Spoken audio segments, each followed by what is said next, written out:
Booters. Oh my God, what an episode. We had the one and only Joey Lynch come on the show, one of the biggest journalists in the game in the country. He talks about how he got started in journalism, how journalism works in football, how he watches football. We go through his views of the Socceroos at the World Cup, his locks already in the squad. If you didn't know, Joey's the only one that flies around with the Socceroos to watch them at World Cup qualifiers. Very, very knowledgeable. He also gives us his realistic views on Central Coast and Western United. There was so much in this episode. If you don't know Joey's story, he was diagnosed with cancer at the age of 16. There's going to be a full episode out on that on Patreon. Make sure you tune into this one. Joey Lynch, you are the one and only legend. Let's get into the episode.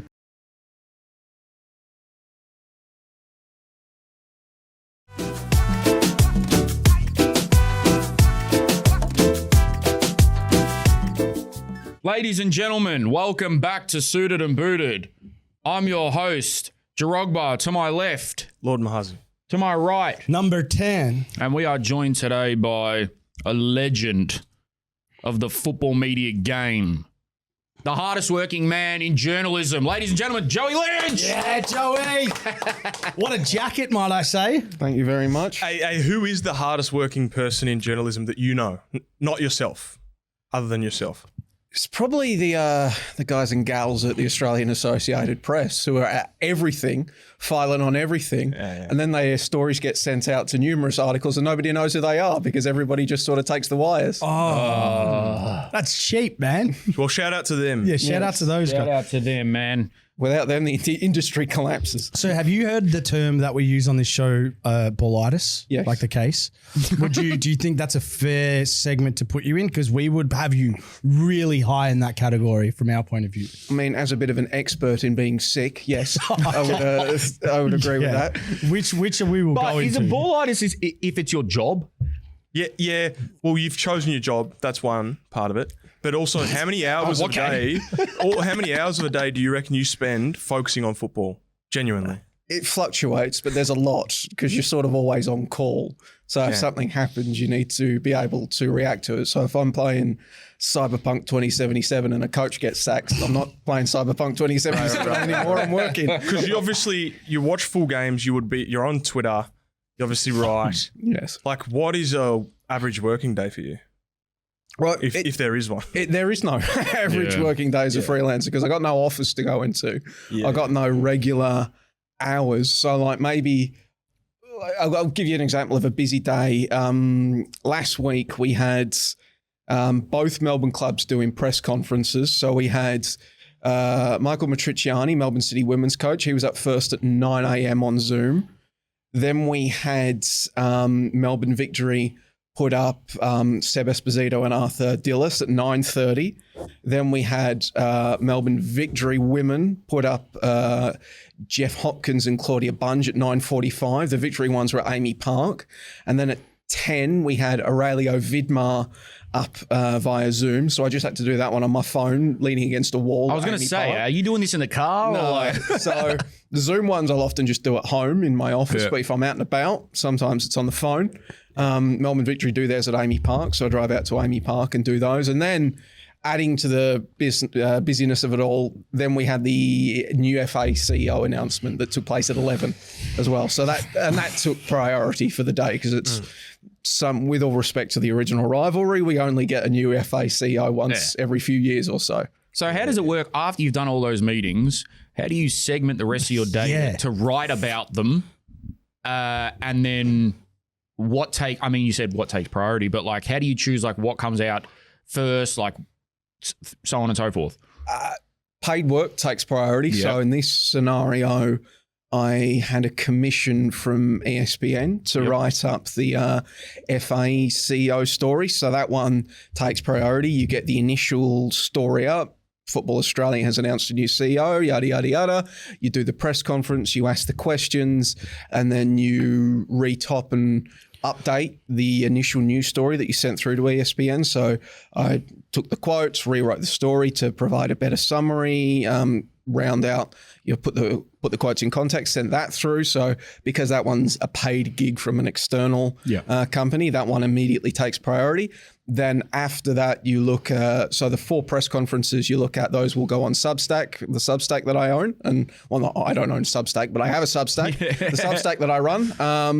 And then I look at what game's coming up first. Does this need to go up today? Does this need to go up tomorrow? What sort of interest is in it?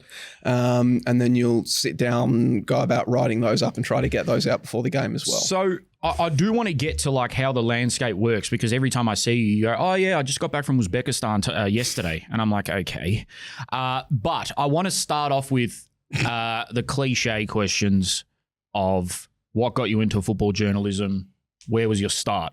People may not know as well listening that your dad is one of the OG greats of journalism and football. Great. Yeah.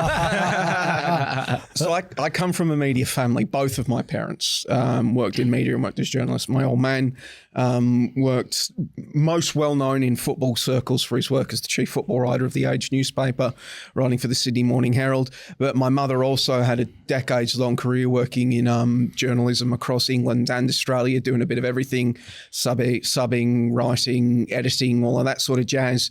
So I grew up in a media house, which sort of, I think also in a way sort of tinged the way that I absorb both media and football as well, in the sense that I was educated to examine it through a certain lens and examine how it was presented and analysed through a certain lens.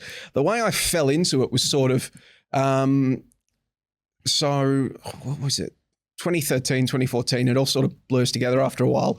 I had an allogenic stem cell transplant to treat my lymphoma, and that ruined me for a while. Amongst some of the complications, I was very weak and immunocompromised, so I couldn't really go to football matches and sit in the stands because I was very weak. I was very susceptible to infection. So for ages, I would just go in with my old man and I would just stand at the back of the press box and just watch, because it's a bit more controlled environment. There's less hustle and bustle. Yeah. I can guarantee to ride. I don't have to catch public transport or anything to the games. And then that just sort of evolved over time and kept going in. And I hooked up with some of the guys from the Daily Football Show and started appearing on the Daily Football Show and writing for them. I also did some stuff covering Melbourne City's youth team. So I used to go to their games when it was the NPL2, when they had that promotion battle with Dundee City and the Dundee Thunder. And I used to live tweet their games and write the match reports afterwards, which was, in hindsight, pretty good team to cover, given they had like Daniel Arzani, Rami Nazarene, Denny Genre, Connor Metcalf, bunch of good players in that squad. And then it sort of evolved from there. After the Daily Football Show, I did some stuff with FDBL, the New Daily, wrote for SBS The World Game before that closed down, all on a freelance basis. And then eventually hooked up with ESPN, The Guardian, Australian Associated Press, which are my current most regular freelance commissioners. And it's sort of been on that trajectory now for about 4 or 5 years. How do you find doing the freelance? Well, I guess we're sort of freelance. Yeah, when you come to think of it. We're just free. We're more Lance at times as well. Sometimes we're Lance, sometimes we're just free, but sometimes we're freelancing. Yeah. But how do you find that world? Because, again, I know nothing about nothing, but is it a choice of yours to not go directly to and work for one company? Do you feel like that's holding you back? No, I think I would take a full-time gig tomorrow if someone was offering it to me. Okay. Because I would like to, get a mortgage and all of that sort of stuff and start a family and all of that sort of stuff. But it's a grind. It's a lot of work. You need to be constantly, ready to work, pitching stories, able to write stuff. If there's no work around, you've got to be willing to, like I've done the Substack and all of that sort of stuff. You have to get very good at rejection as well. Like you've got to be willing to pitch stories and get turned around and realize that it's not personal and come back the next week with another pitch and so on and so forth. And, not get down. You get disappointed a little bit, obviously, because I'd like to pay my rent that month, but you got to be willing to take rejection and enjoy the grind, so to speak. I mean, Substack is an interesting one now. Yes. Because that's it's almost like the new social media for writers, people that feel more comfortable with writing than doing video.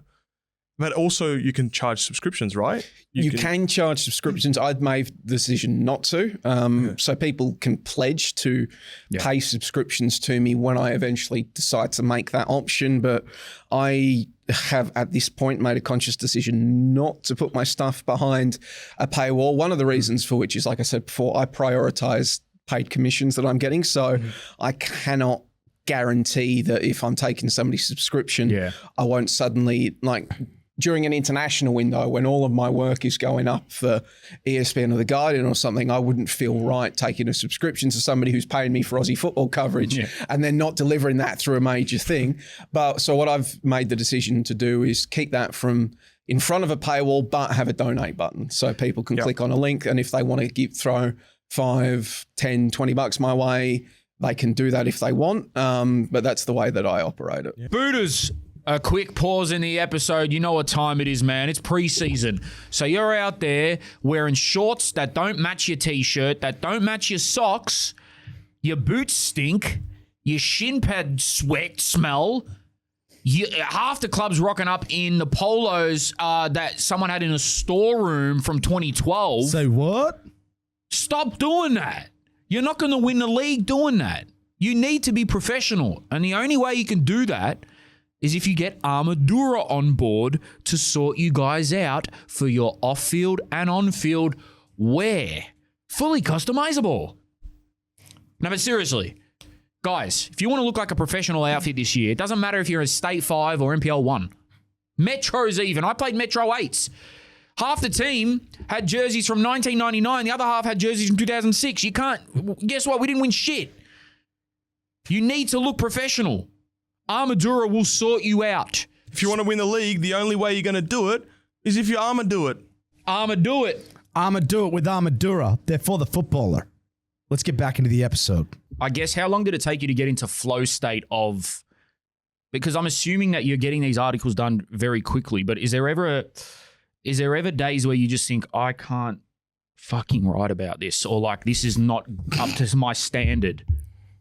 Sometimes. Yeah. But you just sort of have to persevere through, because if you're not writing, you're not getting paid. And if you're not getting paid, you're not paying your rent. Yeah. And if you're not paying your rent, you're homeless. So you just sort of have to figure it out. Everyone get on Substack and start pledging some money out to Joey. Buy Joey a coffee for fuck's sake. God. Yeah. I'm on Ko-fi now, not Buy Me a Coffee, because Buy Me a Coffee doesn't let people use PayPal. I noticed when they cut that off, my stuff went right down. So I went and found someone that let you use PayPal again. How do you said before, you grew up in a media house and watching football through a different lens. Can you explain what that lens is? Because I feel like everyone, like from how, say, Rashid and I may watch the game will be different to Jerome. But from your point of view, like what is it that you're doing differently? I think for a lot of my first games that I used to go to the NSL games back when I was, a very young lad, following my old man into those. So first games I was attending weren't A-League games. It was Melbourne Knights games out at Summer Street, South Melbourne when Ange Postecoglou was coaching them, Carlton back in the day. Not old enough to have got out to Heidelberg games, but sort of around that.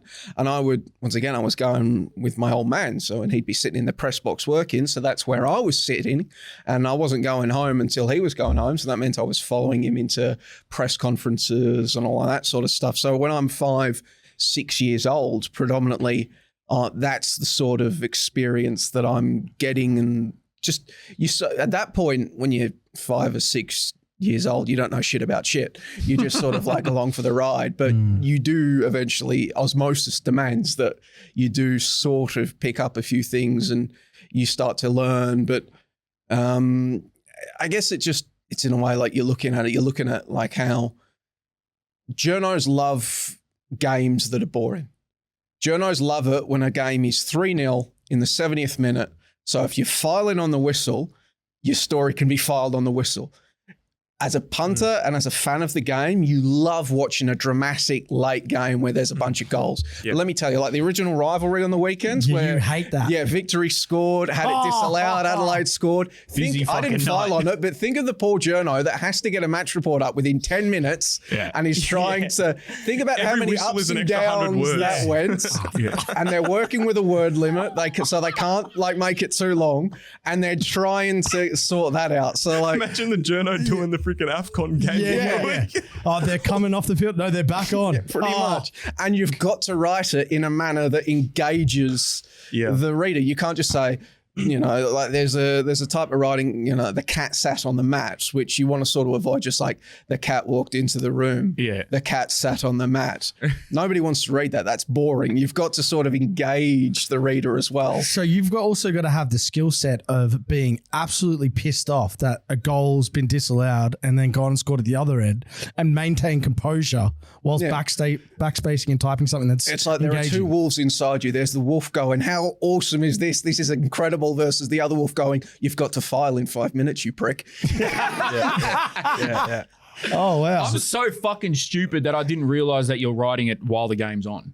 My dumbass thought that you watch the game and then go back and look at your notes and think, okay. I've actually been in the press room a few times where Joey's been in there amongst others, and there's some chat and jokes, but there's like keyboards just going. Locking in. Basically, with 20 minutes to go. It's lock in. The chat drops. Yeah, Shut chat the fuck drops. up now, boys. There's all like nice. Everyone's got coffees. They actually get food brought in. Yeah. Like, sometimes I assume great, sometimes not so great. Do you like party pies and sausage rolls?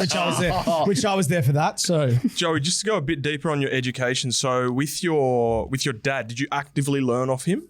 As in not just by being around him? I think, and active, but not just him. Once I started going during the A-League back when I, started doing it, going to A-League games and then doing stuff with the Daily Football Show. I don't think I asked a question in a press conference for a year and a half, 2 years. I tried to just keep quiet because it wasn't just him that I was on. It was guys like Matt Winley, Dave Davutovic, Ben McKay, these guys. You're watching all of them and you're learning off them and you're trying to figure out what works for you when you're watching others. Like I remember, the rare opportunities before his unfortunate passing. You watch what Mike Cockrell did. Cockers was a legend of this game. And, watching what he does. So you're always learning. And even these days, when you go into major tournaments and the like, and you're like, Johnny Liu was out here for the Women's World Cup, and he came down to Melbourne and he was at Masters press conference before Brazil played Jamaica. Like, just getting a chance to be in the room, same sort of room as these guys and all of that sort of stuff is fantastic. And Tariq Panja as well came out for the Women's World Cup. There's all these people that come out, and it's really, you're always learning, and you're always learning off your colleagues and people that you respect. What are some, I like asking guests this who work in different fields to just being a footballer, but what are some major misconceptions that people have about journalists? Because that we hate your team. Okay, that's definitely one of them for sure. Like, I'll go on the record. I don't support a single team in Australian football. Okay. I have one team. It's Carlisle United. We're in the National League in England. We got relegated from League 2 last year. I support them because that's where my mother's from. Yeah. I don't support a single team in the Australian football pyramid. Is that a conscious decision when you were younger, knowing I'm going to work in this field, there's no point supporting a team? I don't think it was a conscious decision, but like I said, I was going to South Melbourne games, and then I was going to Carlton games, and then I was going to Melbourne Knights games, and then I was going to all these different games. I didn't have just one team that I went to watch. I went to watch it all. So, and that sort of stuff. So, I mean, maybe at some point you of course have teams that you follow along, like I cover the Melbourne team. So of course I follow the Melbourne teams along more than others, and that sort of stuff. And I have relationships with the people that work at the Melbourne clubs, but I wouldn't describe myself as a Melbourne Victory fan, a Melbourne City fan, a Heidelberg fan, a South Melbourne fan, because I deal with too many of them. Is there people in your field that, because a big part of journalism that people can misconstrue, as you're saying, for you have an agenda against them, is when you report facts, because some people don't like the facts about them coming out of whether it's form or, something about a coach or this or that. But in regards to are there journalists that have distaste to certain individuals in your field and then would have an agenda when they write topics about them?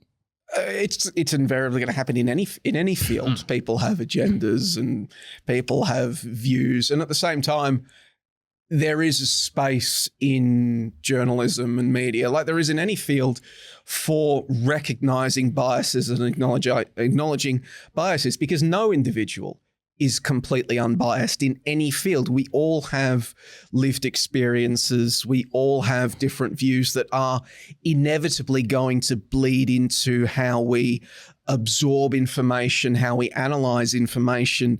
The important thing is recognizing the context of your biases in the context of your work. Is what you're doing? If you're writing an analysis piece, a level of you're supposed to be analyzing it, which means that there will be an inherent bias because you are analyzing it. This is how you saw things. If you're doing a straight up news story, you have to recognize that. You have to recognize your own biases when you are writing it to think, am I being fair? Am I constructing this in a manner that suits my own view of things rather than the most natural view of how it actually came about? So it's all about being willing and able to recognize those sorts of things. How do you balance trying to be honest with criticizing something that you've obviously seen? A player playing badly, a club doing badly, a coach doing badly. How do you balance that with trying to be genuine and honest? It's about being, in my view, it's about being fair. It's about being founded with your criticism. It's about recognizing reality, but at the same time, it's about trying to avoid, just screaming sensationalism. I think a lot of the way that helps me do it is that a lot of the time, like, I go to the games, I go to the press conferences. So if I'm writing that somebody's playing shit, I have to go, or somebody's coaching shit, like say, earlier this season, Arthur Dillis, he was under the pump. They were bottom of the table. They hadn't won in ages. His job was under pressure. I had to write about that, and I did write about it. He's under pressure. But the fact that I also had to go to the press conferences and all that and talk to him made sure that I had to be fair in my analysis, and which I think I was, because he was under pressure. Like, even he knew that. Like, everybody knew that. But at the same time, like, I didn't go, right, he's the worst thing to ever happen to Australian football. He's a criminal, lock him up, burn down Melbourne Victory. On that though, like, every time I've seen your work, I feel like you never go into it trying to be inflammatory. And I feel like a lot of people share the same sentiment as me, is like, you're one of the most level-headed journalists. You just cover what you see, fair. But I think there obviously is a market for those type of journalists, as you see, especially on platforms like Twitter. What would be the biggest, in terms of your stories that you've broken or you've written about, the most controversial, or the one that got the most backlash, or the one that got the most attention? Is there one that sticks out for you? I mean, it's not really backlash. We used to get a lot of pushback when we were doing the national curriculum podcasts for ESPN, albeit a lot of our takes on that aged beautifully. So I think if I was to just look at the biggest story, because like I said, I don't actively try to court controversy, so I don't really think about that sort of stuff. The biggest story that I think I ever worked, I couldn't tell you what the page, I'm a freelancer, I don't get access to the internal metrics and all that sort of stuff. I think the biggest story that I've worked on, or the one that I'm most proud of, is,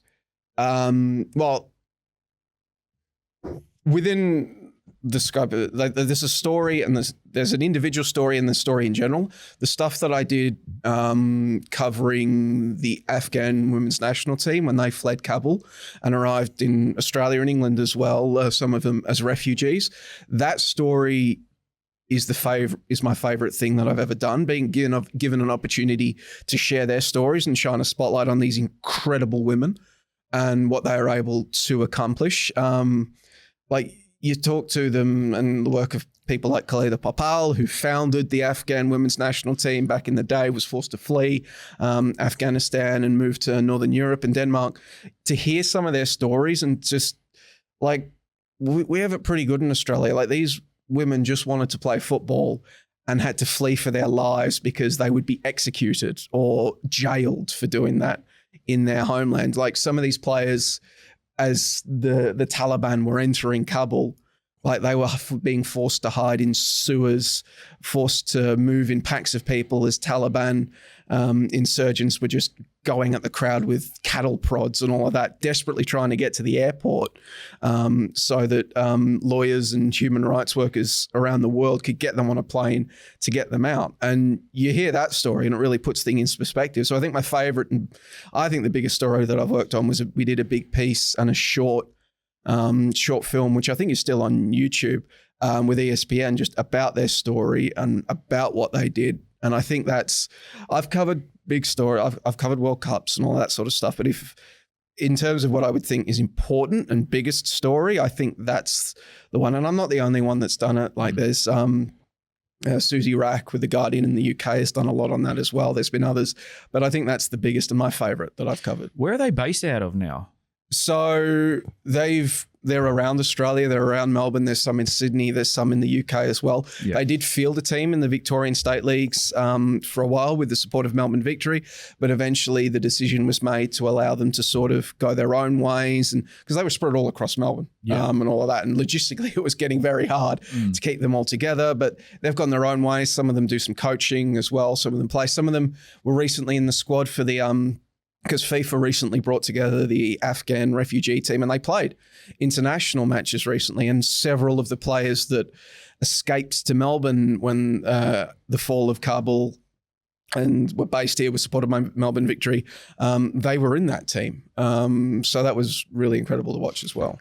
Can I just talk about, I feel like, and I'm probably going to use AFL media here as an example, but when it comes to like people that are in positions as players, coaches, from a mental health standpoint, right? In the AFL, if anyone comes out with that, they're having mental health challenges, it's like a well-known thing to not cover it and expose it. But from a playing point of view or form point of view, players will get hammered into the ground. They get written articles about them. They'll get taken to a dark place. For example, Lachie Neale, the kind of well-known exposed media at the minute, he's cheated on his partner. Now they're just all over the media, and like it's kind of like the mental health card is used and respected in some ways, but in other ways across journalism, it's also a story that needs to get its light, and then that can sort of in turn have effects on players. Where do you stand on that with your own journalism? And then I guess the actual perceived journalism view of that in Australia. Like, do you think we toe the line well there? Do you think there's that sort of thinking that's accommodated as is, can be seen in the AFL? I think from my own perspective, just it's always about being fair and properly contextualizing things. And I think, like I said before, I don't go out of my way to just smash people and be sensationalist and all of that kind of stuff. So I think that's an inherent strength coming into situations like that, in the sense that, I don't like the idea, like if the criticism needs to be made, I'll do it, but I like to think I'm fair with that. And I think when you're walking like that, if you know about the illness, if somebody has come out and talked about the issues and that kind of thing, it becomes part of the context that you have to account for. If somebody is battling with their mental health and that kind of thing, it needs to be acknowledged, it needs to be understanding. And I guess you have to balance that with if they're still playing through that and if they're still being paid to play at an elite level, you need to sort of hold them to their standards, to those standards. That's a good point, because if you look at Premier League players, there's probably a great example where the magnitude of light on them is so big that players' forms are so scrutinized, like minutes are scrutinized in the Premier League versus a run of games. Like, so there, I imagine the player welfare and some of those guys with the scrutiny they get put under is really just evolving up and down all the time. Oh yeah, the level of scrutiny that is applied in Australian football is nowhere near the level of scrutiny that is applied. Spain, England, look at Madrid. They lose 2 games and they're getting fucking end of the world. Yeah. So it's actually interesting with the TikTokification of the world, though, especially even in media now, because before people would buy papers, right? But now they're almost buying articles or selecting articles. So to some extent, you also need to be, like, to get your article read, you need to be sensationalizing something, right? Or if you're not, you're probably getting less engagement. True or not? True. Yeah. No, true. I guess for me, I don't write the headlines on like my paid commissions and all that sort of stuff. And I also recognize that, yes, you do need to frame things in a manner that is going to attract interest. And to be honest, a lot of the times, like if a story's staring you down in the face, you don't avoid that just to be nice or something like that. Like, it's a case of if a Socceroo came out and had a terrible game, that's a story that people want to read. It's something that's relevant. So you write that story. You don't avoid something just to be seen as, I don't want to be sensationalist and all of that sort of stuff. Sometimes sensationalism is valid. If something is actually sensational, it deserves to be wrote about in those terms. But otherwise, like for my Substack, for example, I sort of make a decision to try to avoid those sorts of things because I don't really enjoy writing that way. And I that's why you're so respected and why we have you on the show, because you're one of the good guys, as we say, because we have all had our run-ins with journalists, even Jerome probably in his playing days. But just like, for instance, you speak about the scrutiny around the world, which is so big, and I use the AFL reference because it's so big here, and people in New South Wales or Queensland can relate to rugby league with that. But from a Australian football point of view, do you think there is enough scrutiny around performances? Because like we copped a bit of heat on here a few weeks ago, I guess kind of challenging certain performances, certain things around the league, which we give balanced views on. But from a journalist point of view, I'll use an example as well that hasn't really, I don't know if it's been spoken about, and this is not a dig at Alan Stajic by any share of the measure, but across his like 100 and something games in the A-League, he's won 30% of them. Yet the scrutiny is there from maybe an internal, but it's not like everyone's looking at their results going, is he going to lose his job this week? It's only just started happening in the last month, but you could go across his 100 games in the A-League and say the same thing. Do you know what I mean? I think a large part of maybe the lack of consistent scrutiny, I would say, in Australian football is a lot down to the fact that like there's barely any Aussie football journos left.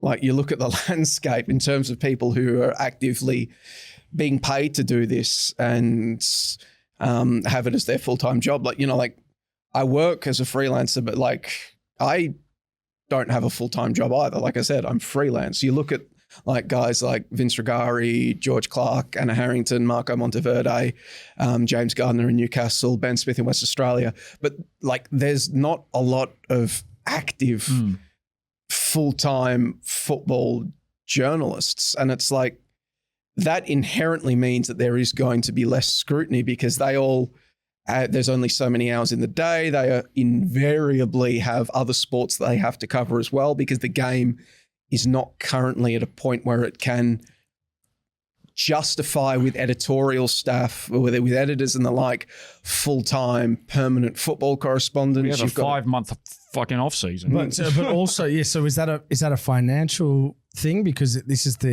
comes back to how we sort of say, it feels like at times the media holds football back in this country.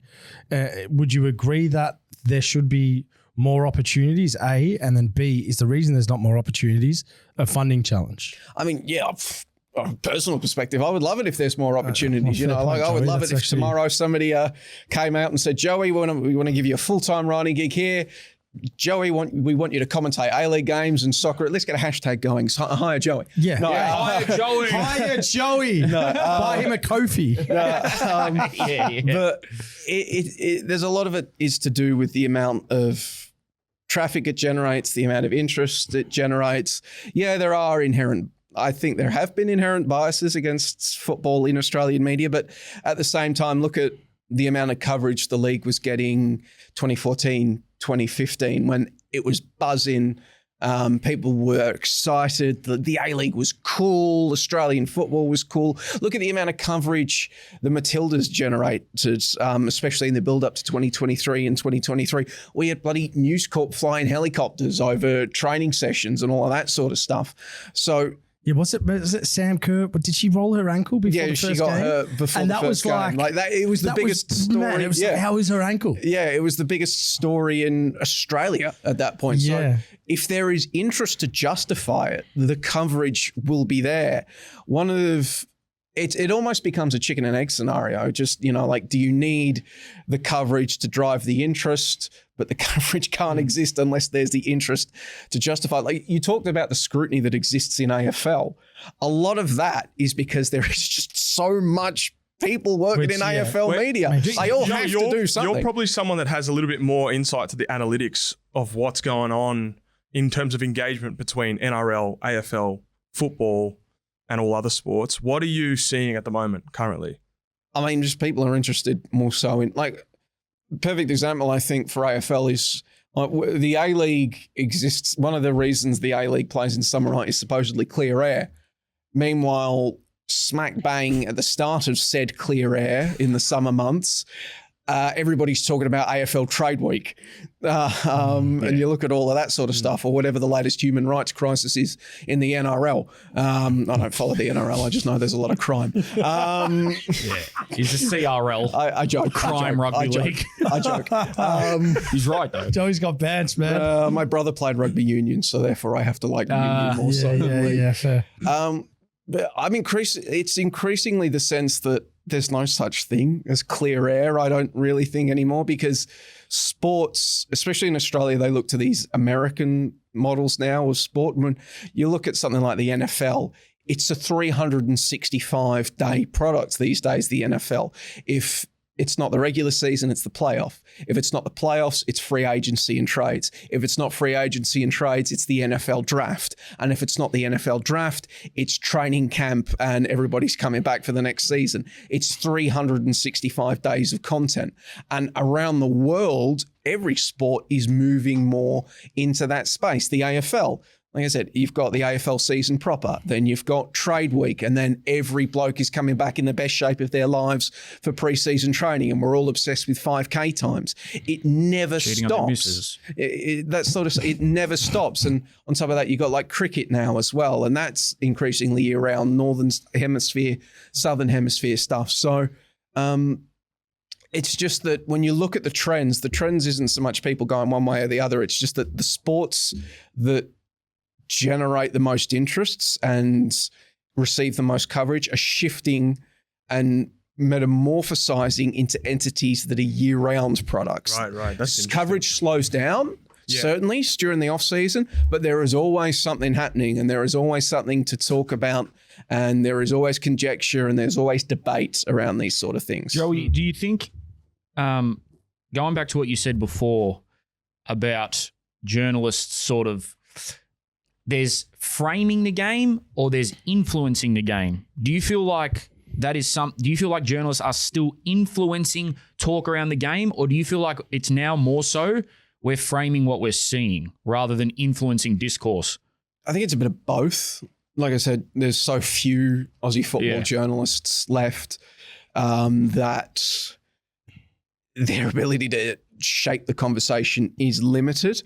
And we are increasingly seeing like shows like this, social media, they are able to drive the narrative as well. And there are certain times that, it doesn't matter if every journalist in the country got together and decided to push a narrative, it will just go the other way. I think if every journalist had gotten together and decided to say the Sydney Grand Final hosting deal was a good thing, it wouldn't have mattered because the public had already made up their minds on that front. I think there are occasions when journalists can sort of help shape the narrative in the sense that maybe they shine a light on things that haven't been discussed before, or they bring new information to the table, like in a very tiny level. Something like when I was in the US in November for the games against Venezuela and Colombia, when Tony Popovic comes out after the game and says every player was sick as a dog in the lead up to this game, barely anyone could ever run.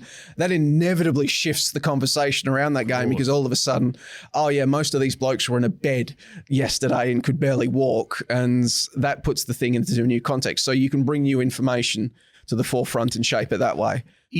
But it's a lot less than it was 20 years ago, where a journalist could single-handedly go out and destroy an administrator or someone like that, purely because something like that takes a lot of time and a lot of effort. It's very rarely one story that does that. You got to go hammer and hammer and hammer and hammer. Months. And there's not a lot of editorial scope to do that kinds of thought, because one of the big things about investigative journalism these days is so rare, because good investigative journalism takes 3, 4, 5, 6 months and it produces one story.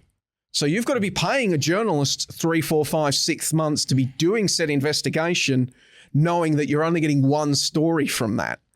So that's the type of thing that modern economics is butting up against. It's like what makes sometimes it's difficult for me to go in depth on things or to do long reaching investigations and, talk to cool people is I've got to pay rent. Yeah. And if I'm getting paid the same for a story that takes me 12 hours to research and write up versus one that takes me 2 weeks to research and set up, which one do you think is taking priority? Of course. Can I give you a scenario? Yes. Say, all hypothetical people, say an all-in brawl happens at a Socceroo camp. It's our Brisbane Raw game. No. Yeah. Yeah, every week. Wait, this is an internal brawl. Yeah, internal brawl, right? Okay. So things are said, awful things are said. A coach has come in, he's thrown a punch. Who let like, suited and booted it's in? It's like, why suited and booted over there? What is going on? Fucking hell, fuck those guys. And you've got to cover that. And everyone that was there that day, roughly, from a player point of view and coach point of view, is tight-lipped. What's your strategy to find out what happened? So was I there? No. I didn't witness it. Okay. Well, like when we talk of investigative journalism, usually the source is where you're not going to get comments. Or over time, does someone go, is there a rat in the camp that goes, hey, Joey, this is what happened? well, that's the thing. You just talk to people. You ask people. You try to get as many people as possible to tell you what happened. Because like I said, that's in the public interest. If the Socceroos had an all-in brawl at training, that is absolutely something that the public deserves to know, because this is the Australian men's national team. Rano. No, just came. You won't fight. That's all right. Yeah, but that's they're brawling in training. That is absolutely proper news.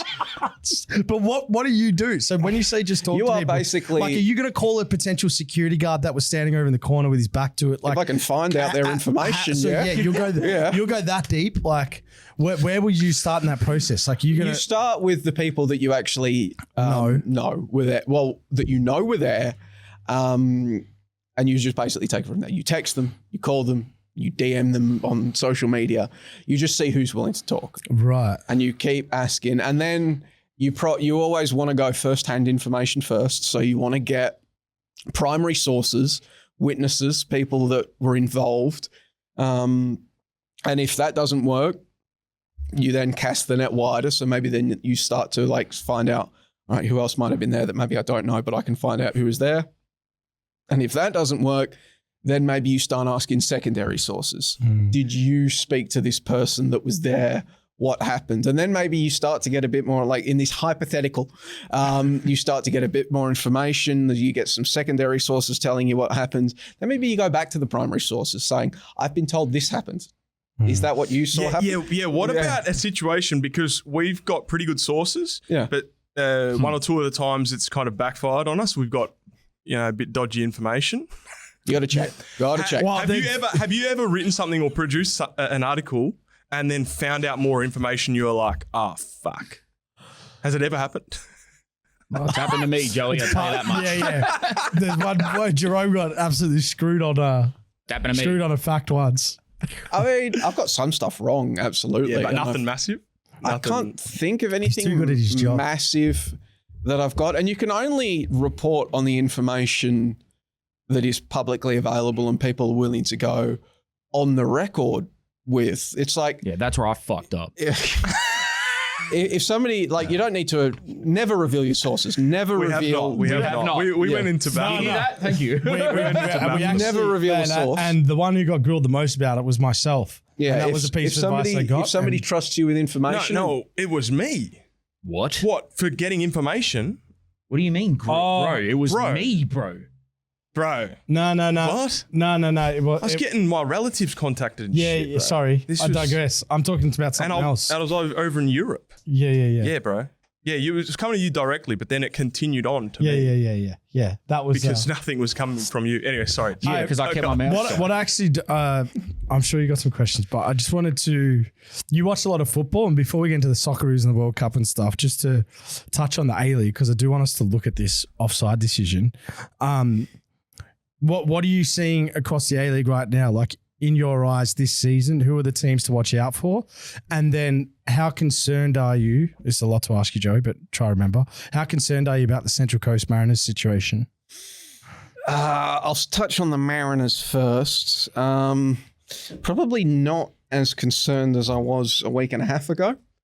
In the sense that it's never good that when a club gets its license yanked off them, and everything happens with them, but it feels to me like the Australian professional leagues, the APL, have decided to step in. They've said they're going to keep the team on the coast, and they just want to offload it as soon as possible. And they sort of have to do that because like the APL aren't exactly flush with cash right now. So it's Can I interject? I'm so sorry, Joe, to cut you off, but I swear to God that someone said right after the Western United situation that they were not going to do that anymore. Is that true? I asked them, they did. No, it wasn't the Western United situation. It was even before that. Stephen Conroy, I remember he did it. It was at a sports conference or something in here in Melbourne. Stephen Conroy told us, or maybe it was on the final or something, I can't remember. No, Stephen Conroy told us surrounding the Jets situation when a consortium of other clubs came out and propped up the Newcastle Jets for a time, that the APL is no longer in a position to step in and fund clubs because they just did that for glory for a while, and that drains their coffers. I asked this question of somebody at the APL when it came out. I thought you said you weren't doing this after Newcastle. I think Western United people, who are the 8 to 12 people left at that club, the number varies depending upon who I speak to, but might have questions. But apparently different scenarios. This one they envision as being very quickly. They'll offload it super quickly. There's not a lot of funding and all of that they have to commit to it compared to other clubs and all of that kind of stuff. So that's kind of how they're explaining being willing to step in on this one. Yeah, but for instance, the why the Perth was the last one. Like, so if someone's in genuine trouble and like they've done all they can, that's when they're a bit more open to step in. But for instance, like Tony Sage one day was like, I don't want the club. And then it's like, well, the APL is going to come in and fund it because one day you just change your mind type thing, or like that's your responsibility. Obviously, Western, there's so many layers to it. It's like, Western, it was an ATO bill. You've also got the council involved with the stadium and all of that sort of stuff. They still don't have a license to operate right now. Like I think I've seen a lot of chat about Western back in the league next season. Are you doubting that will be the case? I would say a 1% chance they're back in the league next year. Wow, that's fascinating because when you look, like I said, as far as I can gather right now, in terms of employees at that club, somewhere from around 8 to a dozen, none of who have been paid in 6 months. So you've got, they're all operating there. And when you think about, so the January transfer window is open right now, ostensibly when you would be looking to start tapping up players and signing players to contracts for a new season. Right now, Western United has no A-League men's coaching staff football department. They have no A-League women's coaching staff football department because you've got to bear in mind, Western United, it's a men's and a women's program. I think it would be really bad look to just bring back the men's program without bringing back the women's program as well, given that the women's program was so successful and we are hosting a Women's Asian Cup this year. And it's a terrible look if we're just going to abandon the women's program because it's not important or anything like that. But you don't just need to hire complete football department, complete A-League men, A-League women coaching departments and squads. You need to hire a communications department, a media department, a memberships department, a logistics department, everything else that goes into running a football club. And who's hiring that? And on top of that, who's paying for all of that? Right now, they've sorted out the tax bill. But the reason they got into such large debt with the tax man was because they weren't bringing enough income. That is still an issue. Just because they've sorted out the tax bill, what happens in a year's time when the next tax bill comes around, when the ATO comes knocking again and they've lost X amount of money? It's not just a matter of, all right, the tax bill is sorted, they're good. They still have to convince Football Australia to give them back a license. They have to justify to Football Australia that we are in a position to take back the license.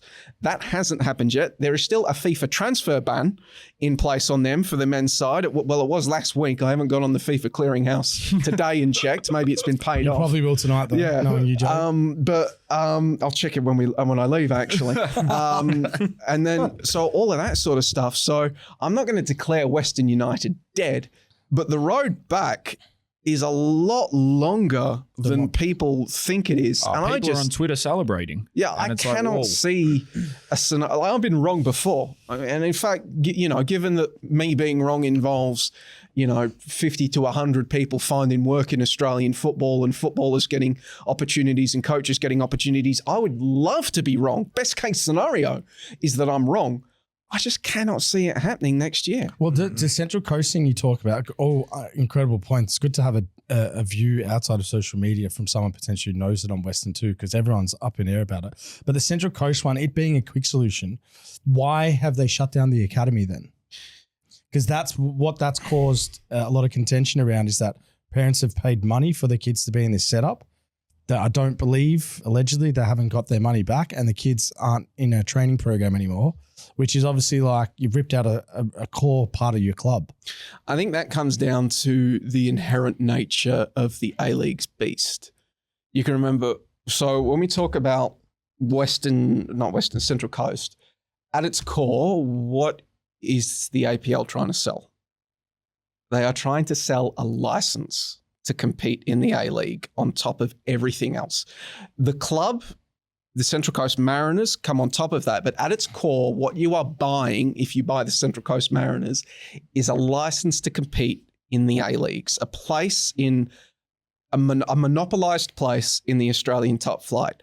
And inherently, what I can only gather, from my estimation, my analysis, I can only gather that if the APL has come in and they are trying to do everything that they can to offload Central Coast as quickly as possible without hemorrhaging money, they have looked at what they absolutely need to keep investing, to keep the club afloat. A-League men, A-League women's programs. They have looked at the academy and said, this is not an expense that we need to keep paying to sell the club's license.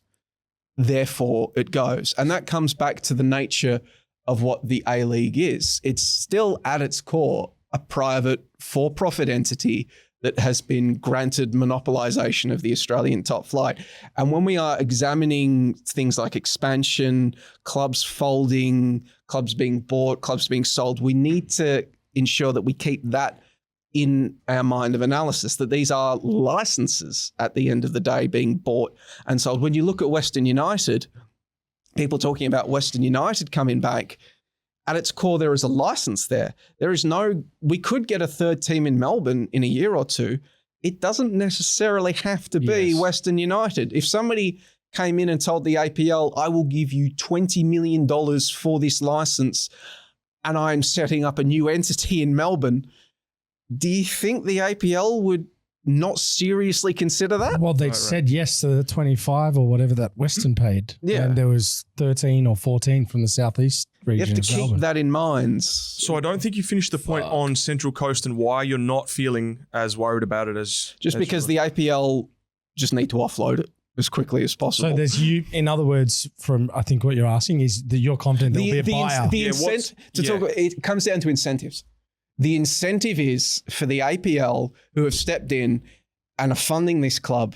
They don't want to be funding this club in perpetuity. They just want to offload it as quickly as possible. I got that point, but what I was asking you is because you said initially when you spoke about Central Coast, you said, I'm not as worried about Central Coast as I was a week ago. That's because the previous ownership, the attempts to sell it from that, it was clearly bogging down. It was clearly like the attempt to sell it was running it. Like we saw comments came out from the attempted buyer about lack of communication about how the, I think it was the fit and proper person's test was slowed down. It clearly had a lot of roadblocks in the way of it. It was clearly bogging down. There was a lot of confusion. There was a lot of ill feeling from Mariners fans, as far as I can tell, surrounding the entire process. So I feel as though the APL stepping in with an incentive to just sell as quickly as possible, but also sell to someone that, let's face it, the APL don't want to be doing this again in 3 or 4 years. Yeah. So I just feel as though the incentives involved in the sale are more conducive to a quicker one now. So what are you saying, Jake, that there's people that have paid money for the academy and then now they're not getting the product? Is that right? That's probably more a question to start with. One, families pay for their kid to go into these academies. As far as I can tell, the Mariners Academy and the Central Coast Mariners were distinct business entities, though. Yes. Yeah. So the Okay. report was, and then what I had read from a past, well-known journalist in football, I won't use his name, said that they haven't got their money back. So they've just closed that side of the Ray business, let's say. Like I said, I haven't been able to delve too deep in it because there's only so many hours in the day. I have to cover Melbourne-based teams and Socceroos and all that. That's a great political answer, Joey. Yes, but what I would imagine is that if these are distinct business entities, the APL perhaps only agreed to step in and fund and take over the entities involved in the running of the Central Coast Mariners A-League men and A-League women's side. And if the Central Coast Mariners Academy is a distinct business entity and a separate asset, maybe that maybe technically isn't tied to the Mariners license. Maybe that's why that situation has occurred. Speaking of the A-League, let's give some positivity because this weekend I thought was one of the better weekends we've seen in a while. I personally thought that the original rivalry game was fucking awesome. Like, I was watching it at home and my mum had family friends over and stuff who really don't give a fuck about football. But even the last 10 minutes, they were all sort of huddled around the TV like, oh, what's going on? Like, oh, disallowed goals, so on and so forth. I think that game was peak A-League. And when I say peak A-League, I'm not talking about when someone scores an own goal from halfway or some shit like people like to say. I mean actual peak A-League of a sold-out stadium on a summer's night against two major rivals and a great game of football, which had a great story. Although we must speak about the disallowed goal. Yeah. Joey said before something along the lines of, technically it's a correct decision, but for the vibes, it's shit. Technically correct decisions, the vibes are shit. It's like, I'm not sure how many viewers watch the NFL, but it's like the interception in the Bills-Broncos game. Possibly technically correct, but the vibes of that decision were shit. Yeah. Do you know what? So what's interesting, a couple points on this, or first from a football point of view, unbelievable pass by Mata. Every young kid needs to watch Matthew Grimaldi's first touch. McGroldy. His first touch in football is just one of the best in the league. But on this, right, and this came up in a Pep Guardiola press conference a few weeks ago because Semenyo scored a similar goal where a player was kind of perceived to be blocking the keeper's view or whatever in an offside position. By the book, as you said, Joey, he's in an offside position. His foot is still in the 6-yard box and he's on the side of where the ball is. So from Smith's point of view, it's a fair argument. The question, and I think the consensus is do we want this precedence to be in the game where the keeper's not going to save that, but we're going to follow the book here because that's what the referee's job is? As much as I would like to go with a vibes-based decision, offside is one of the black and white rules in the rule book. Yeah. So if we're going to have an offside rule, we sort of have to go with the black and white interpretation of it. But do we go with black and white? Let's say black is offside, white is onside. Do we include the rule of blocking the view of the keeper? Well, yeah, because it's in the rule book. I'm saying, do we have that in as a factor of influencing the game? Or do we say, I think you kind of have to, because imagine if we weren't doing that, every team would just basically have someone standing on the goalkeeper every time. Do you know what the challenge is here, right? And but that's a new rule, though. That's not an old rule. The victory argument is that Kikianis is actually blocking the keeper anyway, right? And there's no way he would save it. Probably the conversation that needs to be going forward to the players like Jelassic here is get the fuck back on site. Yeah, exactly. Jelassic didn't cover himself in glory. If you watch it, he's walking and he's left that position open, which, all right, maybe it's late in the game. Hold on. Kikianis, I'm sorry.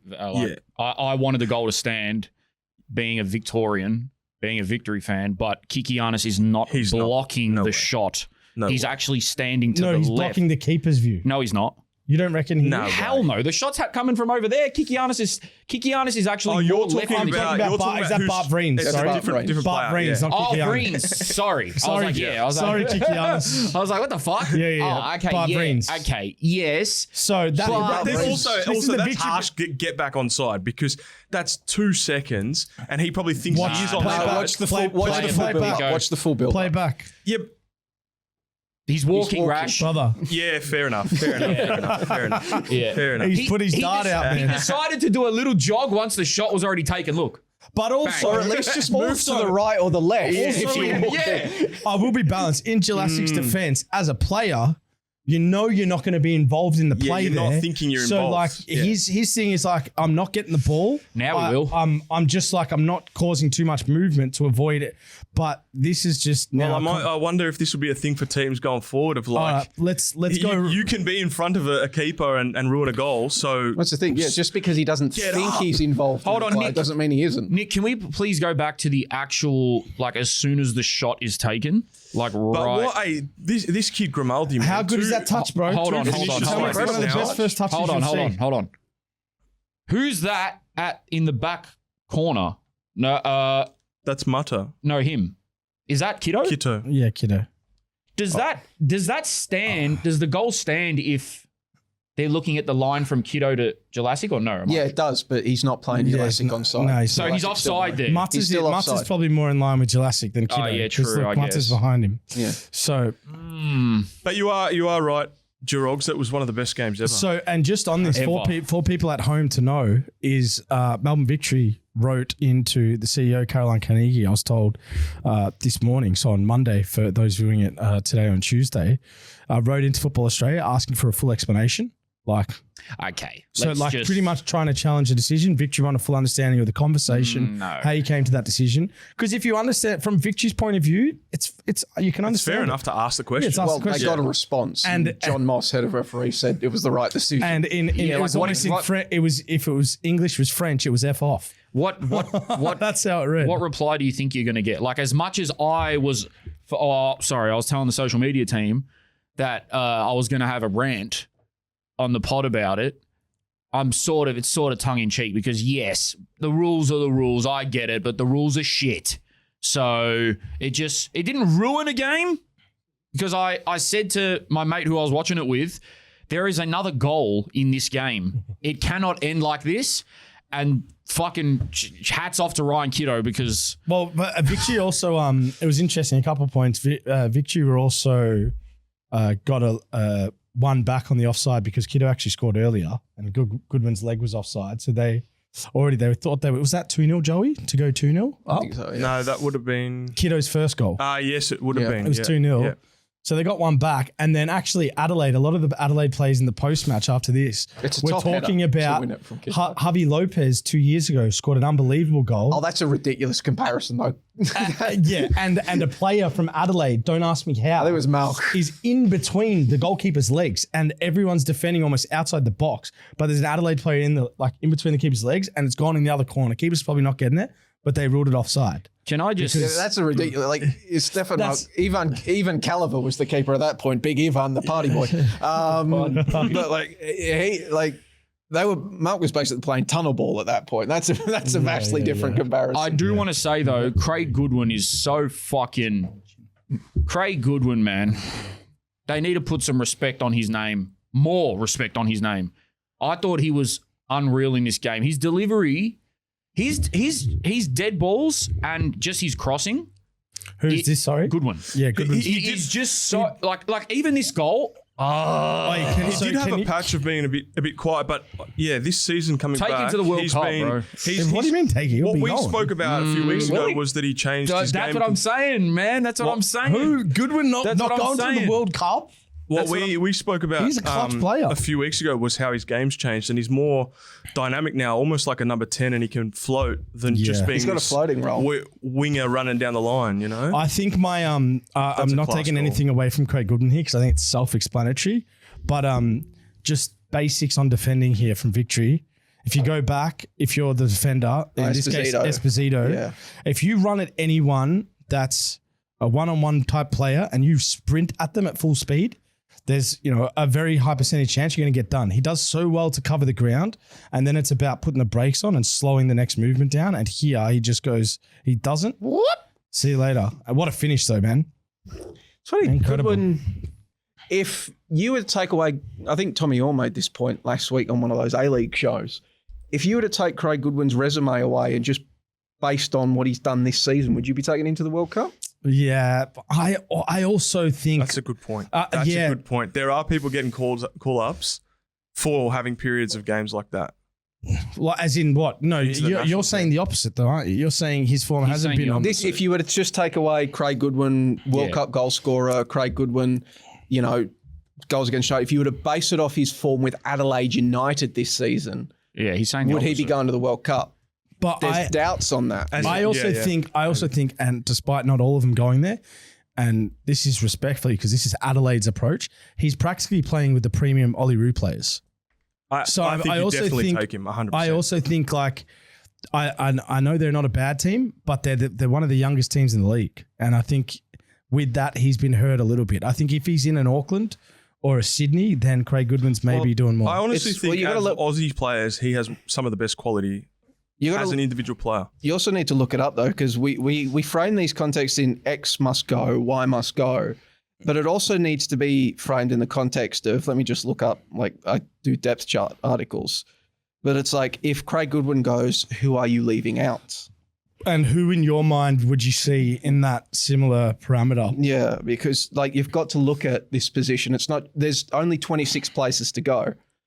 And there's limited positions. So Craig Goodwin he'll either play, I guess he can play left wing back, but he'll probably play as one of those inverted wingers in Tony Popovic's system. So how many inverted wingers is Tony Popovic going to take to the World Cup? And then you've got to look at the other options around Craig Goodwin and ask, not just has Craig Goodwin justified his place historically and with his form with Adelaide United, but are we taking him over? So like I go through the names, Connor Metcalf, Riley McGree, if Matt Leckie finishes the season super strongly, Adrian Segicic, Sami Silvera, Nishan Velupale, Aiden Hrustic, Martin Boyle, Nestor Irankunda.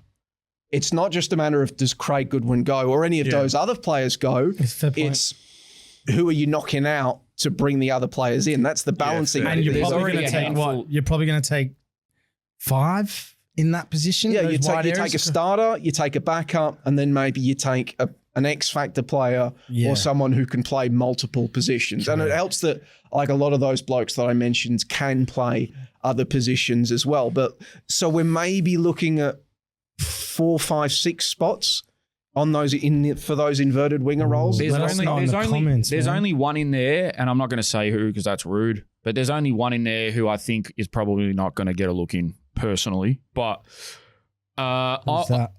I just said I wasn't going to say it. Can we have a hint? But why would you say it without saying it? Because it might be too early to say because there's still how long left. But I mean, if Riley McGree's fit, he's going, yeah?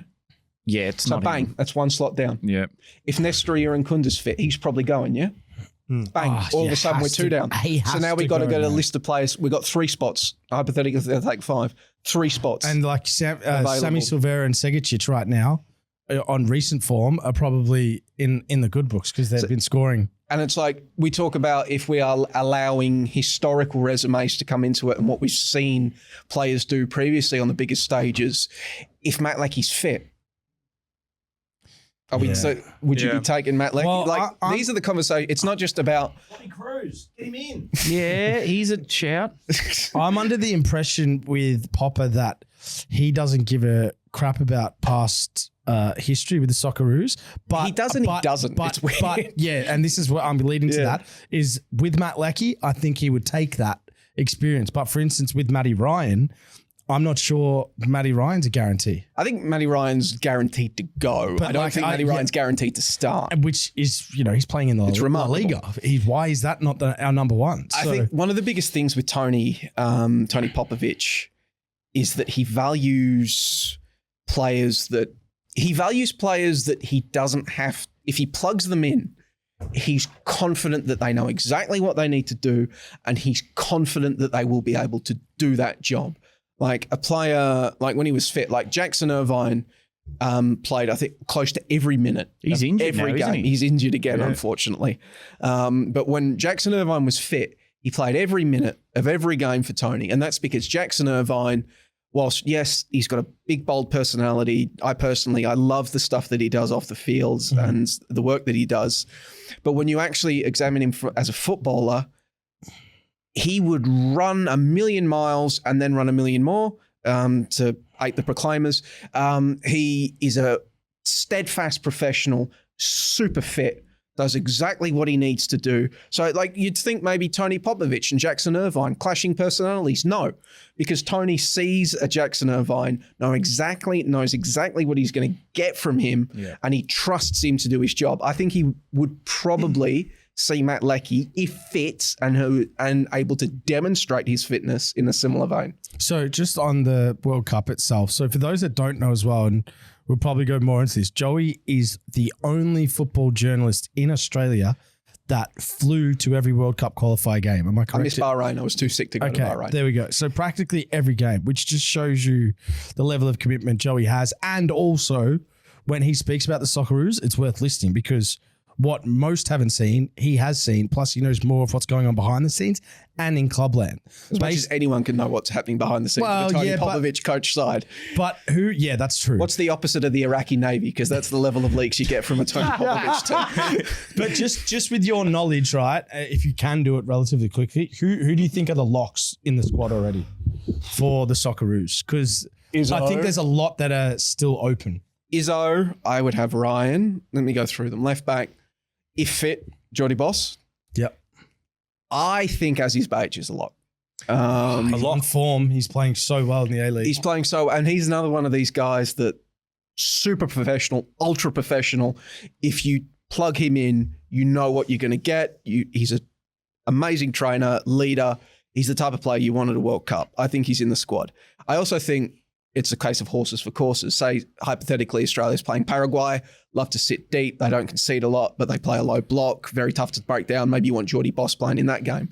If you're playing somebody like a Turkey or someone in the first group stage where you're going to have to do a lot of defending, maybe you're playing Aziz Beich at left back in that game instead because he's more comfortable sitting back deep, defending, and you don't need to worry so much about him getting caught in behind. That too. You look at centre back. If fit is has to be the disclaimer for all of these players. You look at Cherkati and Burgess. Sutar needs to come back and play games and show his form. Miloš Degenek just moved to Cyprus, so you want to see him pick it up because he wasn't playing that much with Topolov towards the end of his. An avid listener of the show, might add, Miloš Degenek. Shout out. Yep. Shout out, Miloš. I would like to see Miloš in the team because, again, the intangibles, the leadership, but there's a lot of centre back depth in there. It's really good. I think Kai Rowles is close to a lock because, again, he's pretty much your third choice left back. Which is why it's going to be somewhat difficult for someone like Callum Elder to force their way into the team because you've got Jordy Boss and Aziz, and then Kai Rowles can play left back too. All of a sudden, do you need three specialty left backs if Kai Rowles can also play left back? Right back, I think Lewis Miller is close to a lock because he's played many minutes. He played more minutes than anybody. He had the longest starting streak for Tony. I think he started every game of qualification. He's a hard nut, I think. And he's a hard nut. Blackburn Rovers? But he's playing centre back at Blackburn Rovers as well. So again, he plays right back for the Socceroos, but he plays centre. But again, maybe that's you don't need to bring an extra centre back because you've got Lewis Miller that can play there. You look in the midfield, Jackson Irvine, if fit.